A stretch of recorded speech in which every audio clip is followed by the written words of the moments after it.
Hi friends, പുതിയൊരു വീഡിയോയിലേക്ക് എല്ലാവർക്കും സ്വാഗതം. അങ്ങനെ അലീനയ്ക്ക് ബോധം വരുന്നത് വരെ, ബോധം വരികയല്ല, ഉറങ്ങാണ്. എപ്പോഴും ആ ഒരു മയക്കുമരുന്ന് ഉള്ളിൽ ചെന്നതിൻ്റെ പേരിൽ ഇടയ്ക്കിടയ്ക്ക് ഇങ്ങനെ ഉറങ്ങി പോവുകയാണ്. അപ്പോൾ ഉറങ്ങി എഴുന്നേൽക്കുന്നത് വരെ തന്നെ മനു അവിടെ തന്നെ ഇരിക്കുകയാണ് കേട്ടോ. അങ്ങനെ എഴുന്നേറ്റ് സമയത്ത് അങ്ങനെ മനു സംസാരിക്കുന്നുണ്ട് കേട്ടോ അലീനോട്.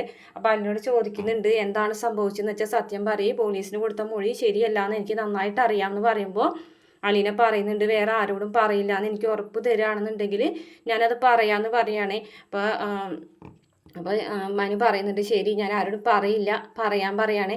അങ്ങനെ നടന്ന സംഭവങ്ങളൊക്കെ തന്നെ അലീന മനുവിനോട് പറയുമ്പോൾ മനു ശരിക്കും ഞെട്ടിത്തരിച്ചു പോകുകയാണ് കേട്ടോ. ഇത്രയും വലിയൊരു ചതി അവർ ചെയ്യുന്നു ഒരിക്കലും മനു വിചാരിക്കുന്നില്ല. മനു വന്നിട്ട് സങ്കടത്തോടു കൂടിയിട്ട് അലീനയുടെ നെറുകെ തഴുകുകയും കൈ പിടിച്ചിട്ട് ഇങ്ങനെ ഒരു മാപ്പ് പറയുന്ന രീതിയിൽ അലീനോട് അലീന കൈ ചേർത്ത് പിടിക്കുകയും ചെയ്യുന്നുണ്ട് കേട്ടോ. പിറ്റേ ദിവസം രാവിലെ തന്നെ ബാലേന്ദ്രൻ ഒരുങ്ങി അലീനനെ കാണാനായിട്ട് ഹോസ്പിറ്റലിലേക്ക് പോകുന്ന സമയത്ത് വൈജയന്തിക്ക് ദേഷ്യം വരികയാണ്.